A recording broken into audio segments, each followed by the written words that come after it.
আসসালামু আলাইকুম বন্ধুরা, কেমন আছেন আপনারা? Welcome back to our channel. আমরা চলে এসেছি আবার একটা নতুন ভিডিও নিয়ে। আর আজকে শেয়ার করব আপনাদের সাথে ওলের একটা রেসিপি।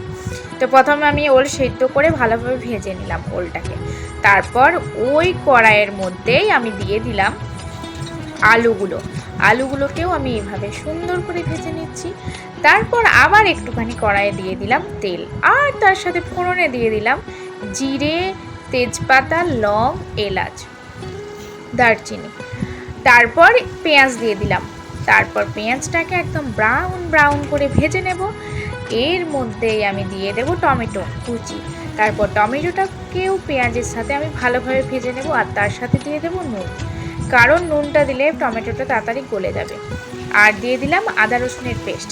তারপর মশলাটাকে ভালোভাবে কষিয়ে নেব, এবং এরপর আমি দিয়ে দেব হলুদের গুঁড়ো, লঙ্কার গুঁড়ো আর জিরের গুঁড়ো। ব্যাস, তিনটে মশলা দিয়ে ভালোভাবে মশলা কষিয়ে নিলাম। তারপর দিয়ে দিলাম জল দেওয়া হয়ে গেলে এরপরে আমি দিয়ে দেবো আলু দিয়ে আমি ভালোভাবে আলুগুলোকে সিদ্ধ করে নেব। আলুগুলো একটু সিদ্ধ হয়ে গেছিলো, ভাজতে গিয়ে একটু ঢাকনা দিয়ে ভেজে নেবেন, তাহলে সিদ্ধ হয়ে যাবে। এই দেখুন আমার আলুগুলোও ভালোভাবে সিদ্ধ হয়ে গেছে। আর তার সাথে সাথে যেটা হচ্ছে সেটা হচ্ছে আমার মশলাটাও সুন্দরভাবে কষানো হয়ে গেছে।